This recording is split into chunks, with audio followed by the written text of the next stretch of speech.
안녕하세요 가족 여러분. 월드컵 조추첨이 끝났고 대한민국의 첫 경기 상대인 스웨덴에 대해서 제가 한번 분석을 해봤어요.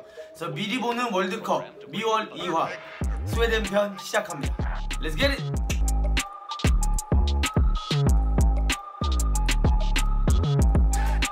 네, 대한민국이 첫 번째로 만나게 될 상대가 스웨덴인데요. 스웨덴은 월드컵 최종 예선에서 굉장히 어려운 팀들과 경기를 해서 마지막에는 여러분이 알고 있으신 것처럼 이탈리아를 1차전과 2차전을 통해서 1대0으로 승리를 하고 올라왔던 아주 매력적인 팀이에요.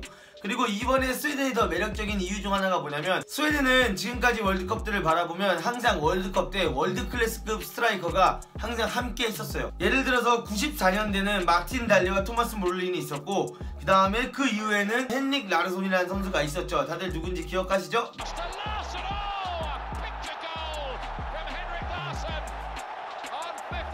맨유에서 딱 뛰었었던 선수예요, 마지막에. 그리고 나서는 지금 맨유에 있는 질라탄이라는 월클 선수가 있었어요. 스웨덴은 항상 월드컵을 나갈 때 월클급 선수들과 함께 나갔던 거를 볼 수 있었어요.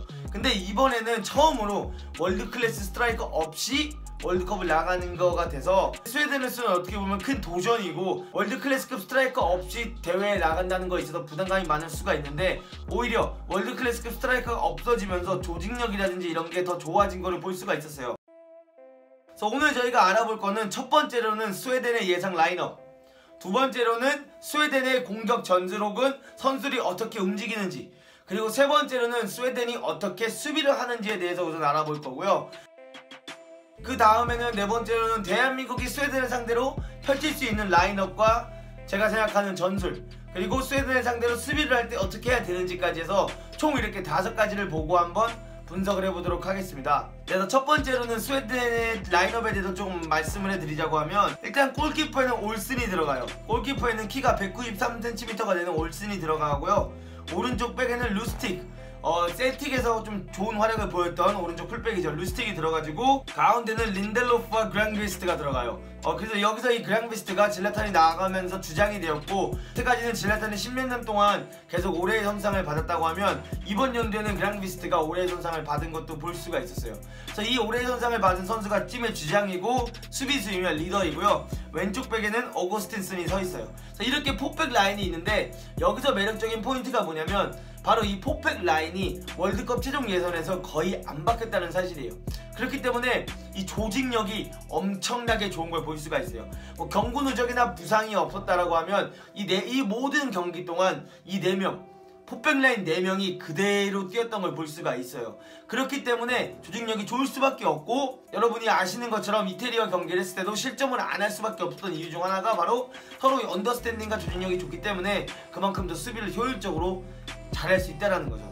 그리고 그 앞에는 오른쪽 윙 자리에는 클레슨이 들어가는 걸 볼 수 있어요. 근데 이 클레슨이랑 또 다른 선수 한 명이 있는데, 그 선수가 누구냐면 바로 더르마즈라는 선수예요. 그래서 클레슨과 더르마즈가 있는데, 최종 예선 초반에는 더르마즈가 더 많이 뛰었어요. 이 선수가 약간 어떤 선수라고 볼 수 있냐면 레스터 시티의 마레즈 같은 느낌, 왼발잡이 윙어이며 굉장히 공격적이고 슈팅이나 이런 걸 굉장히 잘할 수 있는 선수이기 때문에 이 선수가 굉장히 처음에 호응은 좋았으나 그 이후로부터 클래슨이 계속 주전으로 약간 뛰는 걸 볼 수가 있었고요. 그래서 가운데는 라르손이 들어가고요. 썬더랜드에서 뛰었던 여러분이 잘 알고 있는 그 라르손이고, 가운데는 또 그의 파트너는 요한슨이나 엑달이 들어가는 걸 볼 수 있어요. 그래서 요 3명도 가장 중요한 게 뭐냐면 그 선수의 컨디션에 따라, 폼에 따라 이 3명이 계속 로테이션이 돼요. 그러니까 라인업에 대해서 크게 변화가 없다라는 점이에요.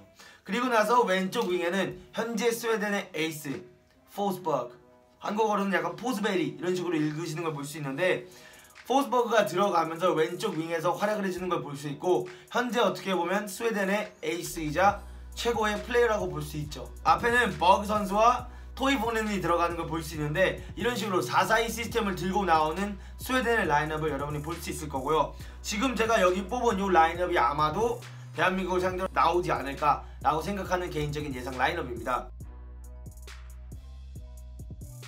네, 그래서 스웨덴이 공격 루트가 어떻게 되냐. 처음에 빌드업을 은근히 즐기는 걸 볼 수가 있어요. 프랑스를 상대했을 때도 굉장히 빌드업을 즐겼었고요. 어떻게 보면 뭐 다른 네덜란드나 뭐 다른 팀들이랑 할 때도 빌드업을 크게 두려워하지 않는 걸 볼 수가 있었어요. 그 부분에 있어서 이제 린델로프랑 그랑비스트랑 그리고 가운데 있는 미드필더 2명 라르슨과 요한슨 혹은 에릭달이 같이 플레이를 하면서 공을 주고받고 하는 걸 볼 수가 있는데요.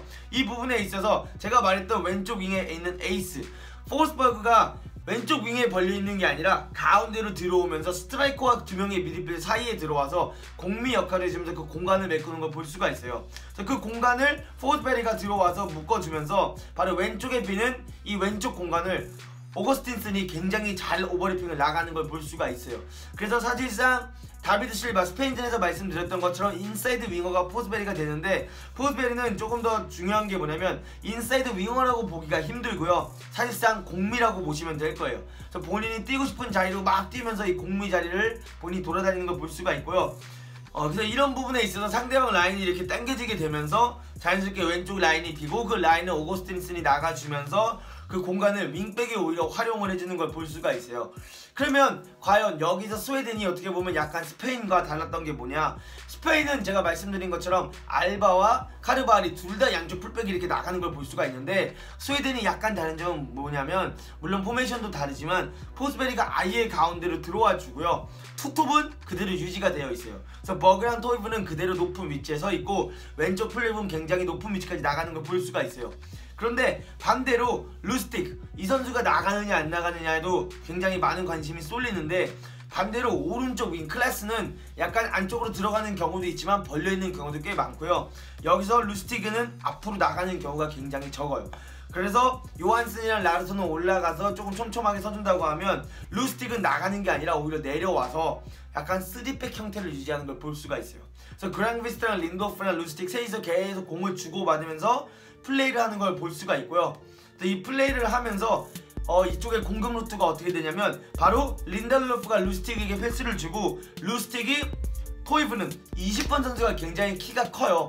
그래서 루스틱이 킥이 좋기 때문에 루스틱이 토이브는슨을 보고 킥을 때리고, 그 킥을 주로 이 선수가 20번 선수가 들어오는 포스벨이나 버그 선수에게 떨어뜨려주는 걸 볼 수가 있어요. 그래서 그 공을 떨어뜨려줘서 여기서 바로 패스가 이어져서 포스버그가 솔 패스를 넣어준다든지 뭐 공격적인 루트를 가져가는 경우, 이런 부분들이 있고요. 그 외적인 부분에는 오히려 토이브는 때리는 척을 하면서 아까 말한 것처럼 포스베리가 가운데로 들어와서 벌려지는 그 왼쪽 공간에 루스티가 바로 다이아그널 볼이라고 하죠. 롱킥을 때려주면서 오거스틴이 공을 잡고 이거를 그대로 크로스를 올리면서 토이브는과 버그와 뭐 린델로프, 클라슨이 들어가면서 4명이서 박스에서 경합을 해서 골을 넣는 경우를 많이 볼 수가 있었어요. 그래서 이런 식으로 하는 경우도 있고, 크로스가 올라오는 걸 토이브는이 돌려놔줘서 그거를 들어오는 포스베리가 마무리한다든지, 들어오는 클래슨이 안쪽으로 들어서 마무리한다든지, 혹은 라르손이나 요한슨이 바짝 붙어가지고 떼는 걸 슈팅으로 이어진다든지, 그래서 이런 식으로 공격하는 걸 자주 볼 수가 있었고요. 그리고 수비적인 부분에서는 어떻게 하냐라고 많은 분들이 궁금해 하실 텐데, 제가 엄청나게 많은 경기를 봤어요. 스웨덴이 프랑스랑도 경기를 했고 네덜란드랑도 경기를 했고 불가리아, 뭐 벨라루스, 룩셈부르크 뭐 이런 팀들이랑 경기라는 걸 제가 봤는데, 스웨덴이 그런 팀들과 여러 팀들과 경기하면서 우선 강팀이랑 나올 때 4-4-2, 지금 보이시는 것처럼 제가 말했던 한국의 전술처럼 4-4-2 전술을 들고 나와서 라인 간격을 유지하면서 수비를 하는 걸 볼 수가 있었는데, 이 간격적인 면에서 스웨덴이 굉장히 좋더라고요. 이 좋을 수밖에 없는 이유 중 하나가 최종 예선 때를 돌이켜보면 항상 스타팅 라인업과 포메이션과 모든 전술이 똑같았어요. 그래서 이거를 유지해주고, 반대로 약한 팀을 조금 만나거나 오히려 본인들이 좀 더 우월하다고 느끼는 팀을 만났을 때는 어떻게 플레이를 하느냐 라고 제가 또 봐봤는데, 그런 팀들과 할 때도 4-4-2 시스템을 그대로 들고 나오는 걸 볼 수가 있었어요.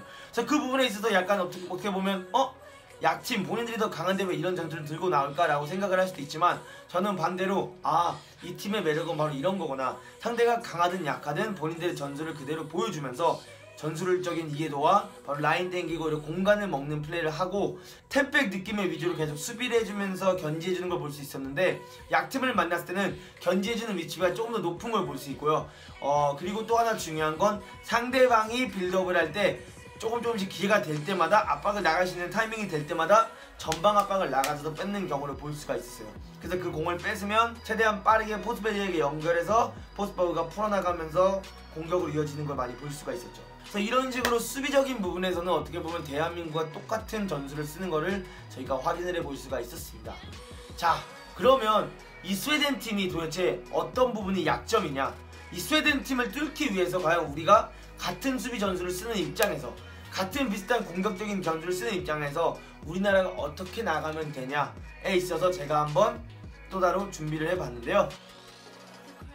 미리 보는 월드컵 미월은 2주에 1개 혹은 일주일에 1개가 꼭 업로드 될 예정이니까 댓글을 더 많이 남겨주면 남겨주실수록 제가 더 일할 맛이 나기 때문에 더 열심히 할 수 있도록 도와주시면 감사하겠습니다. 그리고 이제 동아시안컵이 시작이 되는데 동아시안컵도 전경기 분석 제가 들어가도록 하겠습니다.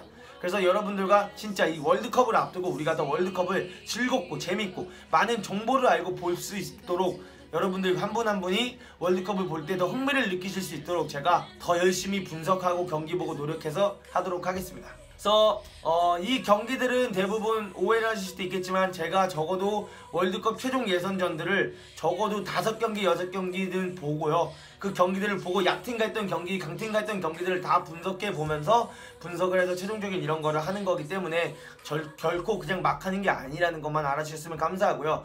제 의견이 무조건 맞는 것도 아니고 제 생각은 이렇다기 때문에 저와 의견이 틀리신 분들은 본인들의 의견을 말씀해 주셔서 그 댓글을 제가 답글을 남기지 않을 수도 있겠지만 그걸 보는 걸로 통해서 저도 발전이 되는 거기 때문에 더 많은 의견과 댓글 남겨주시면 감사하겠고요.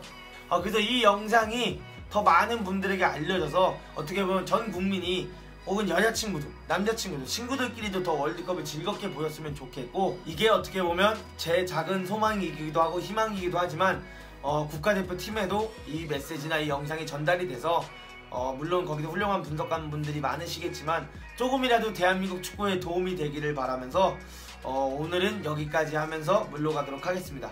네, 여러분 좋아요와 구독하기도 잊지 마시고요. 오늘 하루도 트레인 라이프 프로스